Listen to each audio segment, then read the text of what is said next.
What if the most necessary figure in mythology was not the creator, the warrior, or the king of heaven, but the liar? The one who steals, mocks, cheats, disguises himself, breaks the sacred rule, and somehow leaves the world more alive than before. Across ancient cultures separated by oceans, deserts, languages, and centuries, the same strange character keeps returning, the trickster. He may appear as a god, an animal, a spirit, a child, a thief, a messenger, or a fool. Sometimes he brings fire. Sometimes he causes death. Sometimes he saves the gods from disaster. Sometimes he becomes the disaster. But before we enter this dangerous and fascinating world, if you enjoy mythology not just as stories, but as mirrors of the human soul, support the channel by subscribing, liking, and sharing this video. It helps these ancient voices keep speaking in the modern world. Every mythology needs order. It needs gods who build the sky, divide the sea from the land, name the stars, establish laws, bless kings, punish sinners, and hold the universe together. But order alone is never enough. A world made only of law would be frozen. Nothing would change. No forbidden door would ever open. No one would laugh in the temple. No one would ask whether the king, the priest, or even the god on the throne might be wrong. That is why the trickster appears. He enters mythology like a crack in a sacred wall. Through that crack comes danger, but also air, movement, comedy, rebellion, and life. The trickster is not simply a villain. Loki in Norse mythology is not only the enemy of the gods. Hermes in Greek mythology is not only a thief. Anansi in West African tales is not only a schemer. Coyote and Raven in Native American traditions are not only fools or deceivers. They are figures of contradiction, selfish and generous, childish and wise, ridiculous and terrifying. They lie, but their lies often reveal hidden truths. They break rules, but by breaking them they expose which rules are alive and which rules have become chains. They create chaos, but sometimes chaos is the only force that can break a dead order open. This is the first great secret of the trickster. He exists because life itself is not morally simple. Human beings do not live in a world where good always wears white and evil always wears black. We live in a world of accidents, hunger, desire, jealousy, laughter, fear, cleverness, and foolish mistakes. A mythology made only of noble gods would be too clean to describe us. The trickster brings dirt back into the divine world. He reminds us that humans are not only creatures who worship. We are creatures who question, bargain, mock, improvise, and sometimes survive by telling a better story. In many myths, the trickster does not create civilization through purity, but through theft. Fire is stolen. Stories are stolen.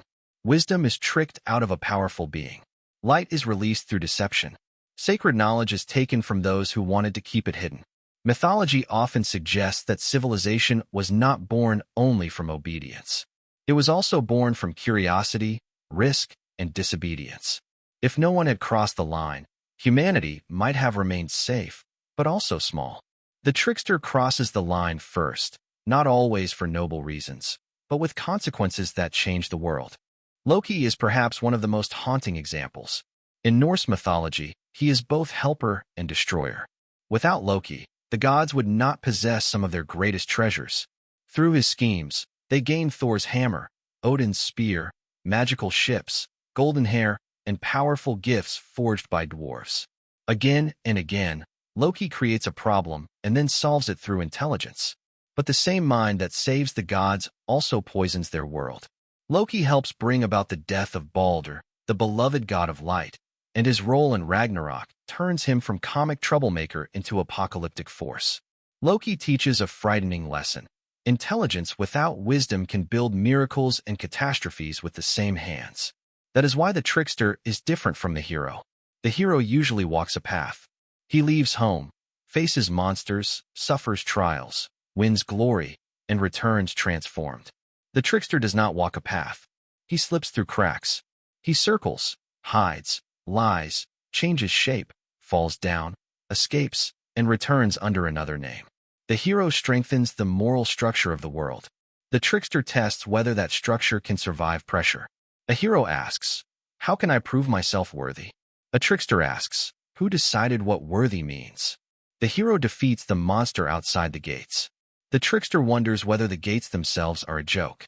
Hermes shows this from the moment of his birth. As an infant in Greek mythology, he steals Apollo's cattle, hides the evidence, invents clever excuses, and then transforms conflict into negotiation. He does not win by strength. He wins by language. He understands that reality is not shaped only by power, but by interpretation. Whoever controls the story controls the meaning of the event. A theft can become a joke. A crime can become a bargain. A guilty child can become a divine messenger. Hermes reveals why tricksters are so often connected with speech, travel, trade, and borders. They live wherever meanings shift. Language itself is trickster territory. Words can heal or deceive. A promise can be sacred, but it can also be twisted. A law can protect, but it can also be manipulated.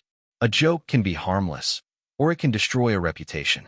The trickster lives in this unstable space, where meaning is never completely fixed. He knows that every rule has a loophole, every command has an interpretation, and every throne has a shadow behind it. Kings and gods prefer the world to be clear. Tricksters know it is not.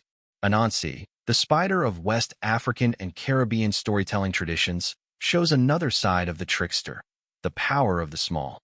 Anansi is not the strongest creature. He does not rule by thunder or conquest. He survives through wit. In many tales, he defeats larger and more powerful beings by understanding their weaknesses. For communities who knew hardship, hierarchy, and oppression, figures like Anansi carried a powerful hope. They suggested that brute force is not the only form of power. The weak may not be able to defeat the strong in open battle, but they can observe, wait, speak, trap, laugh, and outthink them. The trickster gives intelligence to those denied authority. This may be why so many tricksters appear as animals: spiders, foxes, ravens, coyotes, rabbits, monkeys, and wolves. Animals in myth carry instincts that human beings recognize, but often try to hide. The spider weaves. The raven feeds on death, but flies through the sky. The coyote is hungry, foolish, and unexpectedly creative. These creatures remind us that civilization did not erase the wild inside humanity. Beneath temples, laws, clothes, and rituals, we still carry appetite, fear, cunning, and the will to survive. But mythology does not praise the trickster naively. It knows he can go too far. A joke can free people, but it can also humiliate the innocent. A lie can save a life, but it can also destroy trust. A stolen gift can become civilization, but theft can also become betrayal. Trickster stories are funny and uncomfortable at the same time. We laugh because he does what no one else dares to do. We grow uneasy because we recognize how thin the line is between liberation and destruction. The trickster lives in the gray zone. When he deceives a tyrant, we celebrate him. When he deceives the helpless, we condemn him. When he steals fire for humanity, he seems heroic. When he breaks trust for selfish pleasure, he seems monstrous.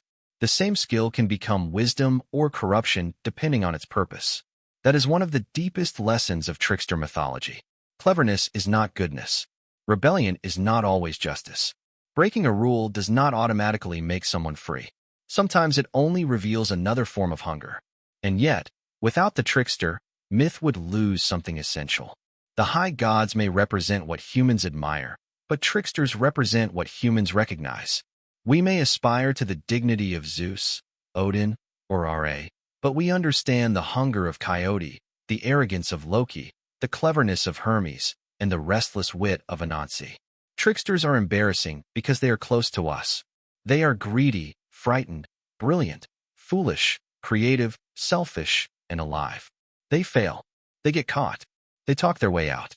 They ruin everything and then somehow discover a solution. They are not ideals. They are mirrors. Many tricksters are also guardians of thresholds. They stand at crossroads, doorways, borders, and passages between worlds. Hermes moves between gods, humans, and the dead. Eshu in Yoruba tradition is linked to crossroads, messages, choices, and the unpredictable movement of meaning. Figures like Legba stand at the gate between human beings and the spirit world. This is not a coincidence. The trickster belongs at the boundary because boundaries are where certainty weakens. A crossroads is a place where one path becomes many. A doorway is a place where inside meets outside. A message is a place where meaning can be carried, changed, or misunderstood. To stand at a threshold is to live in possibility. It is also to live in danger. Every choice excludes another choice. Every translation risks distortion. Tricksters understand thresholds because they themselves are never one thing. They may be male and female, divine and animal, wise and foolish, sacred and obscene. They refuse stable categories. In doing so, they disturb societies that depend on categories to make sense of the world. But they also keep those societies flexible. A culture that cannot laugh at itself becomes brittle. A law that can never be questioned becomes tyranny. A sacred order that never faces disorder becomes lifeless. In the modern world, the trickster has not disappeared. He has changed costumes. We see him in comedians who mock power, artists who break conventions, hackers who expose hidden systems, anti-heroes who refuse moral simplicity, and storytellers who make us question the official version of reality. But we also see his darker face in manipulators, con artists, propagandists, and those who weaponize confusion for personal gain. Our age may need the trickster more than ever, but it also fears him more than ever. Because when truth becomes unstable, the liar and the truth-teller can sometimes wear the same mask. That is why the question, why did every mythology need a liar, is not really a question about ancient gods. It is a question about us. We need the liar in myth because we know that truth does not always arrive with a crown of light. Sometimes truth comes disguised as a joke. Sometimes it enters through scandal, failure, theft, or embarrassment. Sometimes the person who breaks the rule exposes why the rule existed. Sometimes he exposes that the rule should never have existed at all. The trickster is dangerous because he makes certainty move. Perhaps the deepest lesson of the trickster is not that we should lie, steal, or mock everything sacred. That would be too simple. The lesson is that every order must be tested, every truth must be examined, every authority must remember that it can become absurd. The trickster whispers the question that civilization both needs and fears. Are you sure? Are you sure this law is just? Are you sure this boundary is eternal? Are you sure this God cannot be laughed at? Are you sure obedience is the same as goodness? Those questions are dangerous. But mythology understood that dangerous questions are sometimes the beginning of wisdom. Without tricksters, the gods would be too distant. The world would be too silent. Humanity would know how to kneel, but not how to challenge, invent, laugh, or escape. So the trickster returns again and again, as Loki, Hermes, Anansi, Coyote, Raven, Eshu, and countless others. He lies, steals, jokes, falls, transforms, and vanishes. Then he appears somewhere else, under another name, wearing another mask. And every time he returns, mythology reminds us that the world was not shaped only by gods who gave commands, but also by those who dared to ask why anyone should obey.